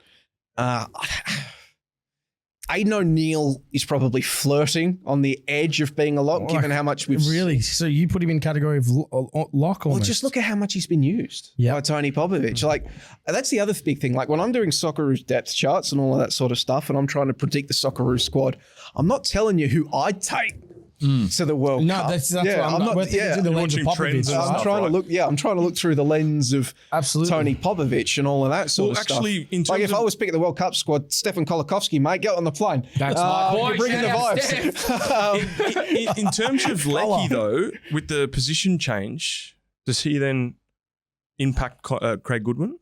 Well, you think about Tony's system, and Leckie would probably be more of a. Wait, I'm sorry, Joey. Let's go back. Let's start the midfield, then we'll finish on the forward. So it's. I'm just. Well, thinking, that's my point. Leckie's now a midfielder, pretty much. the thing is, You say how Tony doesn't necessarily play players in their positions at their clubs. Like when Kai Truan's been playing as a 6 this year at Melbourne City, Tony played him as a centre back when he called him up. So Tony's not going to be wedded to what other coaches like. Lewis Miller's playing as a centre back, but he plays as a right back for Tony. Tony is going to call players in with a certain architect that he wants them to fill in his squad. It doesn't matter what they're doing at Clubland. If he feels that they'll fill the archetype that he needs, I think he'll call them in. That's why you also need to look at it. It's not just a sense of who's, like, he might call up a bloke who's a fringe player or a bench player or gets sporadic minutes over somebody who's starting every week because he feels the bench player getting sporadic minutes is a better fit for the system that he wants to play. And he feels that, though, if he plugs that fella in, the sum of the Socceroos parts will function at a higher level than if he plugs the other fella in. He's not just trying to build an all-star 11, he's trying to build a functional unit. So you need to look at it through that perspective as well. So I think if Leckie was to go, he could fill in the midfield. Heck, that probably helps his case because bang, all of a sudden he can play multiple positions. I think he'd be more seen as one of these inverted wingers that Tony brings along. He'd play Jackson Irvine and maybe an Aidan O'Neill in the midfield, and then Leckie as one of the inverted wingers. Of course, I could be wrong before. Like, Tony always springs a surprise in every squad, so he could, nobody's ever locked him down. We can only predict, but that's sort of what I'd be thinking. But as for the midfield, I'd say Irvine a lot, Aidan O'Neill flirting with being a lock, but not there yet. If he has a big start to the season with New York City FC, maybe, but not quite there yet. And then you look at the forwards. Who's going to play that number 10 position? Trustic? Yeah, well, he sort of plays with two 10s. Wingers, the wingers that invert are sort of his 10s. Yeah. So you've got, which is maybe why we saw Nestor Irankunda struggle initially, because Nestor Irankunda is a winger who bombs up and down the touchlines. Real winger. Whereas when he came on against China, he was being asked to drop into tight pockets and space, struggled in that role, and then we didn't see him until after qualification was assured, when he sort of matured as a footballer and he gets a bit better at that. Now, Tony's, of course, not wedded to that system. Like, you actually look at the Socceroos during a game and they'll play multiple formations and they'll show you multiple looks throughout games, but just for the sake of analysis, it's easier to sort of overlay archetypes to certain players in certain positions. But you look at the forwards, it's very difficult to actually say that there are any locks for the squad. Toure? Up top. Toure's probably the closest striker, I would say, to being a lock. But I don't think Toure is a lock just yet. I think he's very close. He's probably in the Aidan O'Neill Who are the names for the number 9 position? Because that's really hard for us to be to feel something quite strong for quite a while. Again, I think it's you've got to take the number 9 position and then break it out into certain archetypes. So it's not just a number 9. It's who's going to be the number 9 if Tony wants to accomplish this. Who's going to be the 9 if the Socceroos are going to have more of the ball, versus who's going to be the number 9 if the Socceroos are going to have less of the ball. Who's going to be the number 9 if the Socceroos want to press versus sit back in a mid to low block. All of that sort of stuff. I think you've got guys like Mitch Toure on one side, but then I think for another side, you've got guys like Mitch Duke and Nick D'Agostino who are competing for a 9 position, but they're not competing with Toure. They're competing to fill an entire different role within the squad. So like I would have Duke like sort of in that hard pressing destroyer type 9 role. I would probably have Mitch right now. If I was to pick 26, I'd have Mitch Duke on the plane as a starter. Not necessarily it's going to be horses for courses. He might start some games that require a all-action bustling forward, but he might be on the bench for other games. But right now, it's between him and Daggers. I think those are the 2 leading figures for that all-action bustling striking role. You got Apostolos Stamatolopoulos, who's in there as well, albeit he's fallen off the radar a bit. Zach Sapsford is also scoring goals, unlike in Scotland. But when you look at who's been called up into squads, the role that they've been asked to play, I feel like it's Duke and Daggers in there. And Duke, maybe off Broadway a little bit, he finished the season really strongly in Japan, like with Makita at the end of the season. He was going great guns and he looked super fit. How good did he look straight away? Yeah, like that assist that he got against the Mariners. Like, I think he's going to go really well in the A-League. Yeah, I think so too. What's the latest with Daggers? Is it Brisbane? Official. Official done? Official. Okay. And that's going to be really helpful because now we got these two blokes playing in the same league and we can sort of like actively measure them against each other. Yeah. Nice. Who would you? So, and the right, it just goes back to on the right wing. It'll just go back to your point of, I guess there's a bunch of them in too there. many. Like Nestor and Kunda's probably close, but you know, I don't think any young player. Which of the young players that have been called up over the last sort of 6 months do you see as the most likely to actually get an opportunity at the World Cup? As Touré and Kunda. Like those two have clearly. Only those two, yeah. Yeah, well, but those two have, in a sense that those two have obviously been groomed. They've started numerous games. I think it's quite obvious that, I think especially when you look at somebody like Mo Touré, it's not just that he's been given starts, he's obviously been given feedback from the Socceroos staff, like he's talked about. Tony talked about it and Mo Touré talked about how like one of the big things was that he's got all this talent and ability, but he kept breaking down, but he kept getting hurt, but he could never put together a consistent run of games. And then you look at his form with Randers this year, he's doing that. He's playing consistently. And I remember I talked to him in Montreal and he talked about one of his biggest learning experiences just being a proper professional, eating right, sleeping right, doing all the little things. And that is absolutely something that Randers will work on that too, obviously. But like when you talk about stuff like sleep and diet, those are two of Tony Popovic's biggest points. Those are things that Mo Touré has. He's a big professional. Yeah. Just, And I think spoke to him on the phone, talked about the similar stuff. I was actually surprised with how mature he is for his age. Well, and I think Pop is a big proponent on potentially bringing players in that maybe form hasn't overly justified, but he'll bring you in to see how you operate. Yeah, he wants to see how you operate and he wants to be able to give you feedback. Yeah. And then he wants to see if you take that feedback on and implement. So someone like Mo, I remember when I spoke to him in Montreal, he talked about how he still needed to learn to be a professional footballer.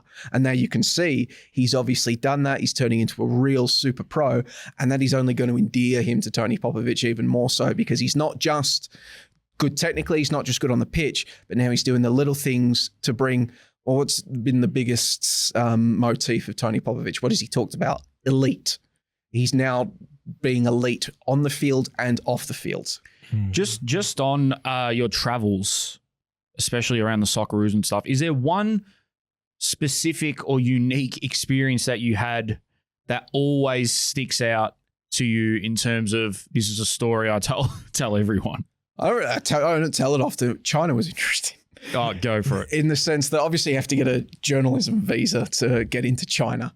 I only was able to get that the day before I flew after FA put in a few calls, and I also had to pay expedited visa to get in. So then I land in China and get that. First time ever in China. Alipay wasn't working for me when I get in the taxi. So I initially get in the taxi, ask where I want to go. I need to get to this Hilton place in the middle of the city. He drives me to the Hilton at the airport, starts demanding payment. I'm like, no, I don't want to. All right, just screw it. I'm going to get out. All right, here's your money. Alipay won't work. So we spent about half an hour, me bringing up Chinese on my phone, like, it will not work, mate. In the end, what he does, he just calls over some couple that are trying to get into the hotel. One of them speaks broken English, ends up paying for my cab ride with their own cash just to get me out of this situation. Takes mercy on me. Yeah, for those who don't know, you can't just use your card in China. Like it doesn't work. You have to use Alipay or WeChat or whatever they have. The thing is, Alipay had worked for me in the airport before I went out, so I don't know why it was going wrong. I eventually get in another cab, get to the hotel where the map app, where I can't remember if it was Apple Maps or Google Maps, says my hotel was, it's not there. Okay. What? I'm looking at it's 2 a.m. I'm walking around with a bag, not knowing where the hell I am, what's going on. Some cops start walking around looking at me funny because I'm this white Westerner walking around the city, Hangzhou at 2 a.m. with a big suitcase, not wondering what I'm going on. Eventually, somebody tells me, no, look at this app, look at this well, you're map. on a different, our maps. Yeah. And they have a different They maps have or different something. maps and all that. Yeah, same in So it Korea. ends up Happened to being me. that it's 3 a.m. Actually, your hotel is 2.5 kilometers in that direction. No cabs around. At that point, I hadn't clocked on to the Alipay had a Didi app inside it already. I could have used that. So I ended up walking from 3 a.m. till 4 a.m. through the middle of Hangzhou with my heavy suitcase just to find my hotel. Oh my God. I felt sick listening to that whole thing. The shit you do That is that is traveling. That is honestly personifying an experience of travel in a country where you can't speak the same language. And my VPN at that point was like super dropping in and out. Yeah. So because the good thing for me was if you travel with the Socceroos, like traveling media, like they'll look after you. Like if you run into trouble, you can message the media manager and either he'll help you out or he or she will help you out. And if they can't, they have other staff that can intervene on your behalf. My problem was at that point, the media manager himself was on a flight to China. And even then my WhatsApp wasn't working too good. Oh my God, mate. Joey, you've been, would you say you've been, how many countries do you reckon you've been to? I mean, this window, what did I do this window? I did Indonesia away, Japan away, China away, Saudi Arabia away. I also did Saudi Arabia for the Asian Champions League Elite Finals. And I did some, when I went to Europe, I got some work in there. What would you say the most unique place you've visited? Like the absolute most different from Australia in terms of even the football like landscape. Because I think people, including us, we complain a lot about our setups and our infrastructure and stuff here, but some of these other countries, I'm sure, would have some interesting setups. I think when I think about most different to Australia, I mean, China's right up there, like there's Alipay and all of that sort of stuff. And it's just, it does take you by surprise, just what it shouldn't because you know it going in, but just the sheer scale of everything in China. Like you got a Hangzhou and it's like, I'd never heard of Hangzhou until the Socceroos game had been put here. I was like, oh, so it's about an hour outside of Shanghai. How many people live here? 8 million. Yeah. What? Small village. Wow. Yeah. And you look at that, I mean, and then you look at Saudi Arabia, Jeddah. It's a very interesting place. Normally I like to travel on public transport and all of that sort of stuff when I'm going around. There was none in Jeddah. Yeah. There's no buses. There was no trains. You're either driving on Uber or you're out of luck. And let's just say you can tell some of the Uber drivers in Saudi Arabia were probably brought up on a healthy diet of Crazy Taxi and Need for Speed Underground back in the day. I think we got up to 180k an hour at one point on one of the freeways. That's not even an autobahn. That's just a normal road. I think that was Robbie Thompson, I think, was in that Uber with me from Channel 10, and we were just like looking at each other like, seems like a good day to die, I guess. Shout out Robbie Thompson. Hey, I did want to ask you another hypothetical. I love hypotheticals. If someone commissioned you to do a 4, 5, 6 month project and you could just write one story, what would you write? Good question, Rash. I sort of did that for the Socceroos actually at the end of the World Cup qualification campaign. I sort of did it ended up being about 3,000 words for ESPN, sort of like a recap of basically inside the camp after Tony Popovic first. Inside the All-In Brawl. The very hypothetical one. Yeah. I mean, it's a problem like that. It's funny, like you were talking about that, and it's like behind the scenes, like it's a very tight ship, the Socceroos. Like that illness that sort of came out. Like, admittedly, it was a perfect storm because they stayed in Houston an extra day. Normally, they travel on match day +1. So I booked my flights out on match day +1, not knowing they were staying in Houston. Well, I genuinely believe in the Poppers regime in the Socceroos, if you stepped out of line, i.e. talking to media when you shouldn't, you could get dropped. Yeah. Hence the tight ship comment. I mean more so like a passion story, project. Yeah, a passion project, a story that's out there that people don't really know about at the moment.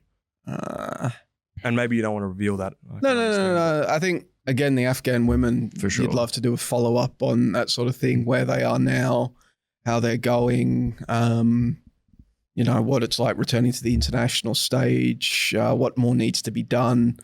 Because obviously the Taliban still controls Kabul and women continue to suffer under the yoke of that regime.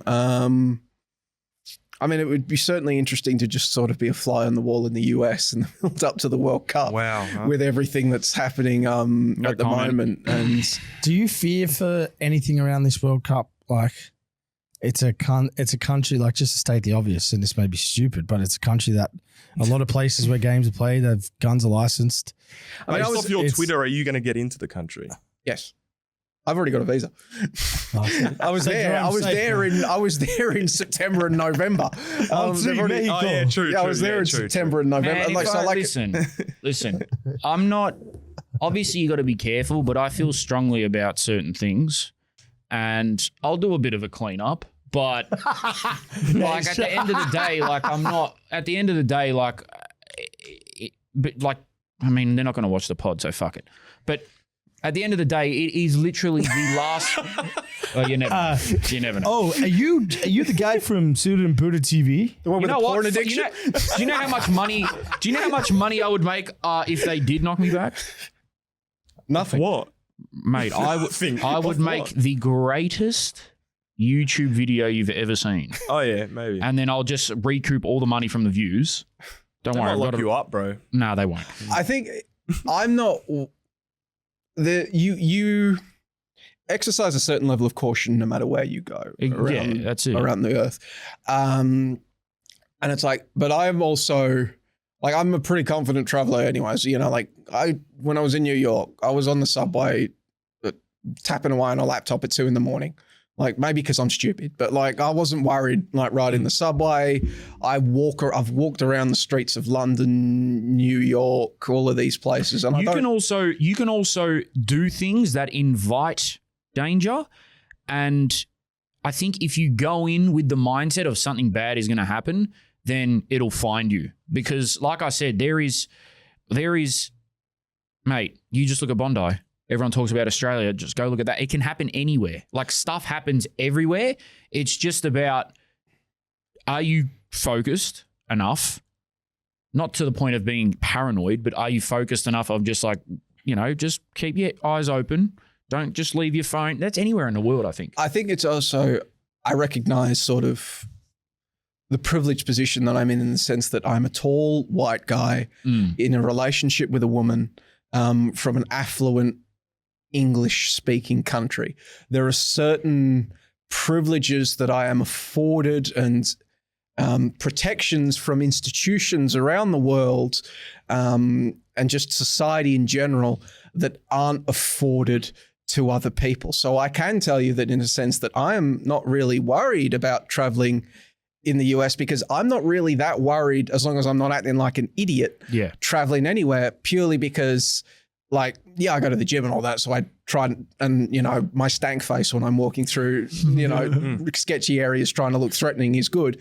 But there are a lot more easier marks than I am. And there are a lot more targeted populations than I am that affords me the privilege and the luxury of not having to worry as much about that as other populations are. And I think it's important that we recognize that when we are talking about this stuff. Nice. I got one more question before we wrap up, and this is totally off topic. It was more about what we were speaking about at the start. I think the first time I had met you might have been at one of the press conferences. Australia Cup, when Australia you asked me Cup. all those hard questions. And like I was shitting myself. Oh shit! Great story, Jerome. Great stuff. I was shitting myself, and I wasn't asking the questions, bro. Jake was. I was just filming the You guy, were comfortable, bro. right? I was just, and me and Jake were like, oh fuck, Yeah, like, Mr. Nice Guy over here. Now that everyone perceives, wait till you sit in a press conference room with him. Yeah, Joey Right. Lynch is a consummate professional. Yeah. I want to know, because you're not, how do you balance, there's two questions. How do you balance pushing for an answer you want? And also, you don't have to share it if you don't want, but has there ever been any moments where in a presser or even online where a player or coach has had a right old go? I mean, yeah, every coach. I've had, stuff thrown at me by a bunch of coaches, even nice guys. John Aloisi once had a go at me Who in a threw press something at conference. you? Well, not through words at me. Words. Not I was actual. going to say, not, fucking relax. no, Damn, bro. No, nobody threw. No, it wasn't George Bush dodging shoes or anything. Yeah. But like every coaches come in, they're angry, their emotions are high. Often the last thing they want to do, because they have to do TV before us, so they've already had to answer one set of questions and then they have to come in and answer another. Sometimes they're frustrated and emotions will fray. And like I said, John Aloisi, one of the nicest blokes in Australian football, he's had a go at me. Like Tony Popovic, has, been short with me on occasion. Patrick Isnorbo was short on me on occasion. Rado Vidicic, probably the nicest person in Australian football, on occasion got short with me. Jeff Hopkins has been, Jeff Hopkins is the nicest person in Australian football. He's never had a go at me, but I've been worried about it at times because he's a big man as well. Adam Griffiths. Adam Griffiths didn't have a go at me. I was just trying to figure out what that was. I'd prefer you have a go at me because I actually don't know what the fuck you're saying right now. Well, I just need a quote, Adam. I just need to wrap my match report. Just give me something. I can't write about AI. Just say the boys gave everything and let me go home. For those that don't know, what Joey's referencing is Joey was the journalist on the side of AI can't replace humans. No, that was Ronnie Lerner from Scott, but I was one of the other ones. Have you been on the receiving end of the recent? Which answers have you been on the receiving end? Were you at the Volcanus, Troy? Was that? No, so I'm at the Melbourne ones. Okay. But I think the coaches have a go at you, but it's water off a duck's back. It's expected in this industry. Coaches are going to have a go at you. You don't take it personally because emotions are running high. And it's I'm sure you guys, I'm sure coaches ranted and raved and swore at you and insulted you and told you were worthless and all this other sort of shit. And then you came back to work the next day and everything was fine. Yeah. It doesn't quite reach that level with journos, probably because the cameras are on, so they can't get away with it. But it's the same sort of thing. Has there been a situation where away from the press they've been like, oh, I really didn't fucking appreciate that? Or is it just whatever happens in there? Sometimes, yeah. And I think that's one of the reasons it's important to actually rock up and be present at these sort of things, because I will never not report something if I think it is necessary to report it, or I will never just kill something just because I don't want to get in trouble. Yeah. But it's important to be accountable. So when you're rocking up and if somebody has an issue with it and somebody wants to have a go at you, that's fine. If you believe what you're saying and you're willing to back what you're saying, that shouldn't worry you because you believe it and you're going to keep going with it. Like I said, the national curriculum, a lot of our takes aged really well. So in a few years' time, I feel good about that. But yeah, coaches have a go at you about that. But you've got to I've got clips on my phone. Sometimes coaches have a go at me and I will immediately go to the A-League's website, watch the video and then just clip it so I can use the coach having a go at me for as a reaction video or something. I have a video of Tony Popovic just looking at me on my phone and he's just looking at me no. And I no, why? Just no. And now I use that when I'm when my fiance asks me have I done something, I'll just respond with Tony going no. Why not? Just no. Jesus, Tony Popovic is in your kitchen. Yeah, that's got to be annoying. Yeah. Joey, I'll look at later. I'll show you. Joey, what was the? He looks scary as hell. Imagine for your wife. Joey, what was the? I can't remember exactly what you said, but shout out to you for mentioning us in an article you wrote. Season previews. Season previews, and I hadn't read it yet. And I said, what the hell is Joey Lynch saying about us? But then, what was actually... You messaged me and you're like, what's going on? So for my ESPN season preview, because there's so many different season previews and all of that sort of stuff, you need a point of difference. You need to convince why people should read yours over others. So what I do is I write a best case scenario, worst case scenario, and what will actually happen. Yeah. And I like to have a little bit of fun with it. So worst case scenario I had for Auckland, they fall down the table and everybody else not getting paid by them continues to refuse to call them the Black Knights. Okay. Because I will never call them the Black Knights. It's the most American thing I've ever heard in my life. But for Melbourne victory, I decided to, because obviously at that point they've signed One Matter. I had worst case scenario. One Matter doesn't play, becomes a distraction. Fahid Ben Khalfa challenges Arthur Dillis to a charity boxing match on the Suited and Booted podcast. Yeah, that's right. Yeah. We're not far off that. That's all right. Yes. Actually, no, I take that back. We're getting it up on the screen now. Yeah. Oh, there you go. Yes. That's right. When I first saw it, I read it as that's fake news. Someone. Yeah, someone has said when the fuck did Fahid say he wants to punch Dillis? Did he say that? Yeah, we were like, when did we become matchroom boxing? Yeah, I've been pushing it for He's been pushing for it. Yeah. So that's why you can see in it. So the introductory sentence, actual analysis, then a bit of fun at the end. Yeah, that is hilarious, man. That is hilarious. So How do you go with criticism online and like Twitter and the yeah, whole? because I can't deal with it, Joey. Yeah. I'm a lot less active on Twitter than I have been in the past. Like if people look at my Twitter these days, I'm mostly just sharing stories, and then maybe during games I shitpost just because it's still very fun to shitpost. You get used to it. People are going to disagree. It's good. People disagree with you. It means people are, I would like to hope that they read the content before that they criticize it, not just go off the headlines or something like that. Or and watch again, the pod. unless it's on the Substack, I didn't write the headline, so don't pop off at me about that as well. Yes. But criticism, as long as they've read it, indicates that they've read it, that they've got opinions on it, and it means that they're engaged enough to have actually read the content, gone through it, and shown that there is an interest. Because it's important, I think, we talk about a lack of coverage of Australian football.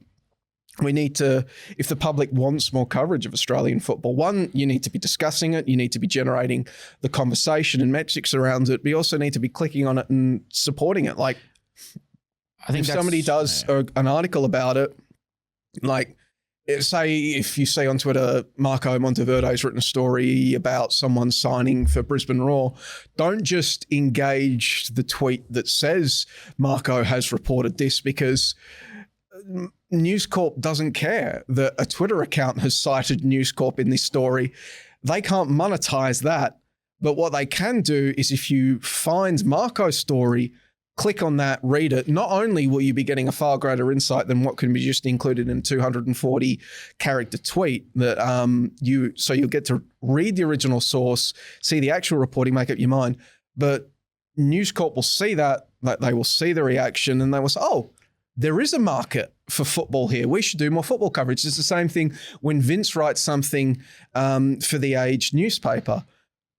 If you want to read it, go out and buy a paper or click on the website and actually read it. Don't ask for, like, if it's posted on Reddit, don't ask for someone to post the article in the comments, because that doesn't get Vince any metrics. Then when Vince goes to the Sydney Morning Herald next time and says, I want to write about Australian football, this story about Australian football, he doesn't have to hear his editor say, well, we let you write that story last week and nobody clicked on it. It got barely any clicks. It might have been the biggest story in Australian football, but if everybody's just reading summaries of it or reading the story, pasting it into comments, it doesn't actually generate, from the Sydney Morning Herald's perspective, and enough interest to justify it. Same thing with me. If you like the stuff that I write in ESPN or The Guardian, click it, read it, and then share it, because that's the type of thing that these sports sections and that pay attention to. Yeah, it's just I guess the monetizing stuff is different for us, but it's the same shit. If we put out a snippet, which could be a headline, if you're comparing it to articles, you're going to get so much more context if you actually read or listen to the whole segment.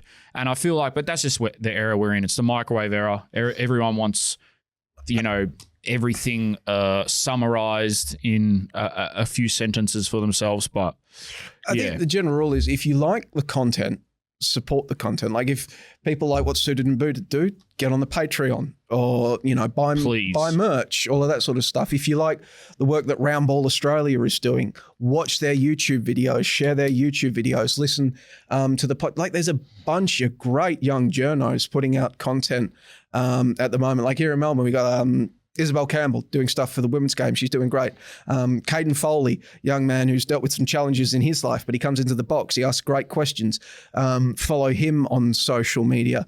Even in the NPL space, guys like Adam Palombi does great work. Neil Simons does great work. These people that are hustling, it's all well and good to just engage with them on social media and look at clips and all that. But when people are putting out content, it's important to not just, it's important to engage with the content. Like one of my favorite, I think I'm like you, Jerome. I actually consume very little football when I'm not working. Hold on a minute. You're a wrestling guy, aren't you? Yes. Well, wait, before you, what's so I'll finish my point. All right. Because it's wrestling. When I work so often that when I'm get very limited minutes away from football, I don't want to consume football content. Yes. So I'll play Cyberpunk 2077, heavily modded Fallout 4, or I'll watch OSW Review. On YouTube, which is a wrestling podcast, 3 Irish guys. I really enjoy OSW Review, So I bought a T-shirt. A Because T-shirt. as they say, A T-shirt. because I really enjoy their content. Or it's like, I'm a huge fan of the band Electric Callboy. Yeah. Really enjoy their music. So I bought a T-shirt because I like their content and I want to see more. Like, I'm a big fan of the Arcane TV show. So I bought a T-shirt because I like the content and I wanted to support it. What's the is it Anna Harrington? What is she she's got a football The podcast? Far Post podcast. It's Shout put out out to by them. I saw ESPN. Herself, Ange, Marissa, Sam Lewis. Fantastic podcast. Get around that, consume that, support that. well done to What them. they do is great. And I think they're really at the forefront of women's football journalism I saw in that. this country. I thought that was awesome. Well done to all of them. They'll be doing a lot of stuff around the Women's Asian Cup. So if you want to follow the Women's Asian Cup, subscribe to them, listen to them, share them, support them. Because if you want to support journalism around the Matildas, around women's football, the Women's Asian Cup, support the people actually bringing you that. For sure. Canteen Australia, the organisation for young people living with cancer, 12 to 25. Everything they do for young people is completely free. Young people do not have to pay a cent. If young people are based regionally, Canteen pays for them to fly out to programs. These young people that critically need psychosocial support, that need peer support, they do it all for free. It's tax deductible to support them. If you like wearing cool stuff, they sell bandanas and everything. It's an incredible organisation. Get behind them. Guys, I think we'll wrap it there. That was awesome. Joey, you're a legend. Thank you so much for that. Guys, like Joey said, don't be like me. Read the whole fucking article, because you can end up thinking that fake news will spread. But Joey, you're a legend. Thank you so much for your time, man. Really appreciate it. It was awesome. Incredible work, Joey. Thank you, man. Booters, just before we go, I may put this at the start anyway. Head over to our Patreon, because there's more with Joey Lynch over there on Patreon that you can check out. We're going a bit deeper on other topics. We appreciate all the OG Patronis, the new Super Booters. Thank you so much for joining. We love you guys. We will hug you in person if you see us. It's a mandatory requirement. Suited and booted. We out. Don't hug me. Don't hug Joey.